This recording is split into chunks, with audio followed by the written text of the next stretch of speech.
কিছু কিছু ব্যক্তি যাওয়ার পথে কিন্তু স্মৃতি রেখে যায়, যে স্মৃতিগুলি আমাদেরকে মনে মনে কাঁদায়। এটাই আমাদের এই বিধানসভায় উনি গিয়েছে, প্রকৃতির বিধান অনুসারে ওনার যেতে হবে, উনি চলে গেছে, কিন্তু নীরব আমাদেরকে কাঁদিয়ে গিয়েছে। এটা আমরা সবাই শোকাহত। এবং আমি দেখেছি কিছু আমাদের আধিকারিকরা, তারা ওনার এই যাওয়াটাকে মেনে নিতে পারছে না, ওনার জন্য কি করবে চটপট করছে কিছু ব্যক্তিরা। কিন্তু সবকিছুই নিয়মের মধ্যেই সবকিছু করতে হয়। আজকে এই বিধানসভায় যারা আমার সহপাঠীরা আছে, তাদের চেষ্টায় আজকে আমরা আমাদের প্রিয় ব্যক্তিকে আজকে আমরা শ্রদ্ধাঞ্জলি দিয়েছি। জানি না সেটা আবার আমরা কবে দিতে পারবো, তবে আমাদের চেষ্টা থাকবে, ইচ্ছা থাকবে। রতনদা বলেছে যে আমরা বলি মাইকে, পরে ভুলে যাই। আমার মনে হয় যেহেতু ত্রিপুরা বিধানসভার ইতিহাসে এটা একজন প্রথম ব্যক্তি যে উনি দায়িত্ব চলাকালীন উনি প্রয়াত হয়েছেন, আমরা চেষ্টা করব যারা আমরা আছি বর্তমানে, ওনার সাথে আমরা কাজ করেছিলাম, ওনাকে সবসময় যেন আমরা স্মরণ করে ধরে রাখতে পারি, সেই চেষ্টা আমরা করব। তো আজকে এই শ্রদ্ধাঞ্জলির মাধ্যমে ভগবানের কাছে প্রার্থনা করছি, ভগবান যেন ওনাকে যেখানে রাখে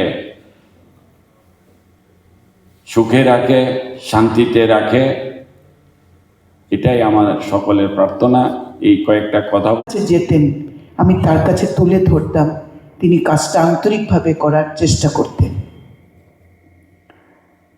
তিনি শুধু রাজনীতিবিদ ছিলেন না, তিনি ছিলেন সাহিত্য অনুরাগী, কবিতা লিখতেন, রবীন্দ্র অনুরাগী, নজরুল অনুরাগী।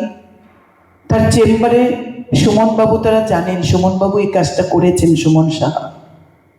তার কম্পিউটারে সমস্ত রবীন্দ্রসঙ্গীত, অনেক পুরনো শিল্পীদের গাওয়া গান, যে শিল্পীদের গাওয়া গান আমরা আজকের দিনে খুব কম শুনি, তিনি শুনতেন।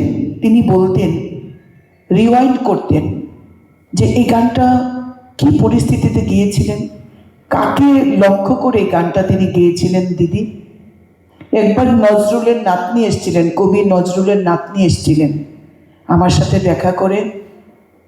আমাদের বিশ্ববন্ধু সেনের প্রয়াত অধ্যক্ষের চেম্বারও তিনি গেছেন। তাকে তিনি প্রশ্ন বানে জর্জরিত করেছিলেন। এই কবিতাটা কখন লিখেছিলেন? বুলবুলকে নিয়ে লিখেছিলেন, কবি নজরুলের ছেলে বুলবুল, তাকে নিয়ে লিখেছিলেন, কোন পরিস্থিতিতে লিখেছিলেন, প্রত্যেকটি বিষয় নিয়ে তার পড়াশোনা ছিল।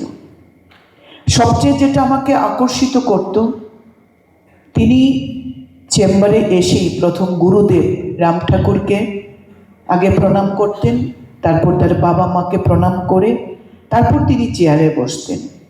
এটা আমাদেরকে শিখিয়েছে যে আমাদের যিনি দীক্ষাগুরু তাদেরকে কিভাবে সম্মান করতে হয়, যারা শিক্ষাগুরু, বাবা মা আমাদের প্রথম শিক্ষক শিক্ষিকা, তাদেরকে কিভাবে সম্মান করতে হয়। আর খুব কাকতালীয়ভাবে স্পিকার, ডেপুটি স্পিকার এবং আমরা তিনজনই রাম ঠাকুরের দীক্ষিত ছিলাম। আমরা গুরু ভাই বোনও ছিলাম। অনেক স্মৃতি। তো এটা ঠিক যে তার বয়স হয়েছিল ৭২ বছর, কিন্তু তিনি এত তাড়াতাড়ি চলে যাবেন, এটা ঘুণাক্ষরেও নিশ্চয়ই আমাদের কারো সেরকম মনে হয়। তিনি অসুস্থ হয়ে পড়েছিলেন,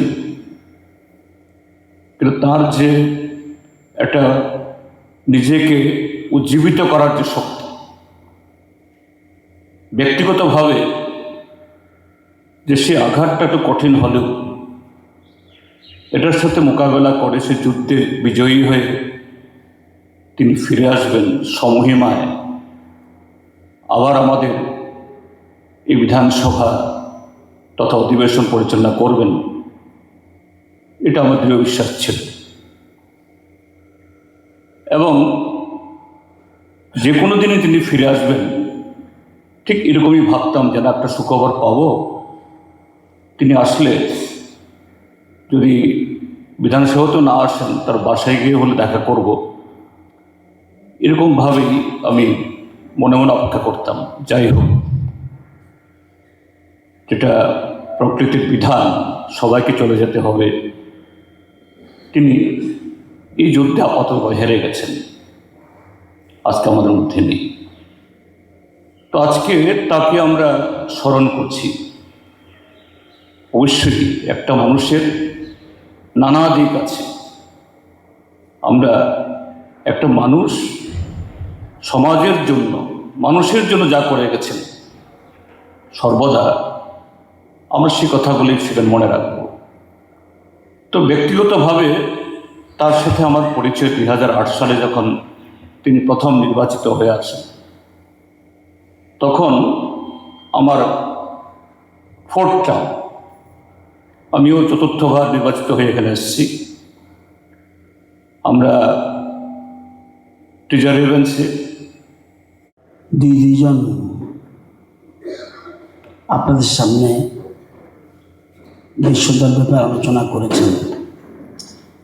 আমার সাথে ওনার পরিচয় 80-র দশক থেকে। 2008 থেকে লাগাতার 4th টার্মের বিধায়ক উনি শুধু রাজনৈতিক ব্যক্তিত্ব ছিলেন না, কবি, সাহিত্যিক, গায়ক, অভিনেতা, এক কথায় সংস্কৃতিপ্রিয় মানুষ ছিলেন। যেটা একটু আগে বলেছে যে অবসর সময় সবসময় গান শুনতেন, বিশেষ করে রবীন্দ্রসঙ্গীত। যারা রবীন্দ্র অনুরাগী তারা কখনো খারাপ হতে পারে না। তিনি ছিলেন ধর্মনগরের মানুষের কাছে বিশ্বদার। সুন্দর এবং রুচিসম্মত বক্তব্য রাখতেন। মানুষের সাথে সখ্যতা ছিল ভীষণ। কিন্তু মনে রাখে কজন আমি জানি না। এখানে আমাদের বাঁ দিকে শচীন সিং থেকে আরম্ভ করে বিপ্লবদেবের ফটো পর্যন্ত এখানে আছে। এর মাঝে 10 জন মুখ্যমন্ত্রী, 3 জন আছে, বাকি 7 জন নেই। ডান দিকে 11 জন স্পিকার, 2 জন বেঁচে আছে, 9 জন নেই।